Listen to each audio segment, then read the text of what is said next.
শ্বশুর বাড়িতে গিয়ে শ্বশুর শাশুড়িকে আপন বাবা মা ভাবতে পারে না, যে নারীর কারণে দুই ভাই রাম লক্ষ্মণের মতো একত্রিত ছিল, নারীর কারণে ভাগ হয়ে গেল, সংসারের ভাগাভাগি হয়ে গেছে।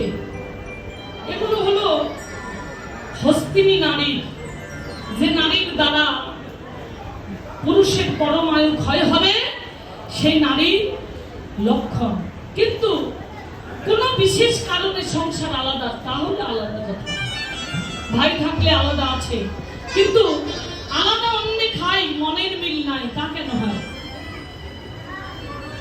আমার কারণে আমার বৃদ্ধ শাশুড়ি মাকে বৃদ্ধকালে বৃদ্ধাশ্রমে গিয়ে জীবন যাপন করতে হচ্ছে কেন? আমিও নারী, তিনিও নারী। আমার যদি ঘরে বাস হয়, আমার মায়ের কেন ঘরে বাস হবে না? বলুন। কীর্তন শুনে লাভ নেই বাবা। কীর্তন শুনলাম, হরিনাম শুনলাম, বাড়িতে ফিরে গেলাম, কীর্তন ভালোই লাগলো, এ কথাটাই শ্রেয় নয়। কীর্তন শ্রবণ করে যেন কিছু নিয়ে যেতে পারি, তাহলেই শ্রবণ হবে সার্থক। কোন দিনে সিঁদুর পরলে পতির পরমায়ু ক্ষয় হয়ে যায়, সেই দিনটার কথা বলবো।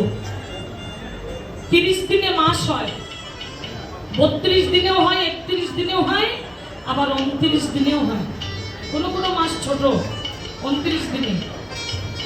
এই এক মাসের মধ্যে আমার প্রত্যেকটা মায়েরা মাসে মাসে ঋতুবতী হয়। পূর্ব জন্মের অভিশাপের কারণে এক মাসে মায়েদের 3টি দিন দেহটা অসুস্থ থাকে, ভগবত কর্ম হয় না। প্রথম, দ্বিতীয়, তৃতীয় দিন ভগবত সেবা হয় না, মানে ভগবানের কোনো কার্য করা যায় না। এবং এই 3টি দিন যদি কোনো নারী সিঁথিতে, ললাটে, কণ্ঠে, শঙ্কে সিঁদুর পরে, তার পতির পরমায়ু ক্ষয় হবে, হবে, হবে, একদম নির্ধারিত কথা। এই 3টা দিন কোন নারী সিঁথিতে, ললাটে, কণ্ঠে সিঁদুর করবেন না। এবং যে পাত্রে সিঁদুরটা রেখেছেন, ওই পাত্রটাও স্পর্শ করবেন না।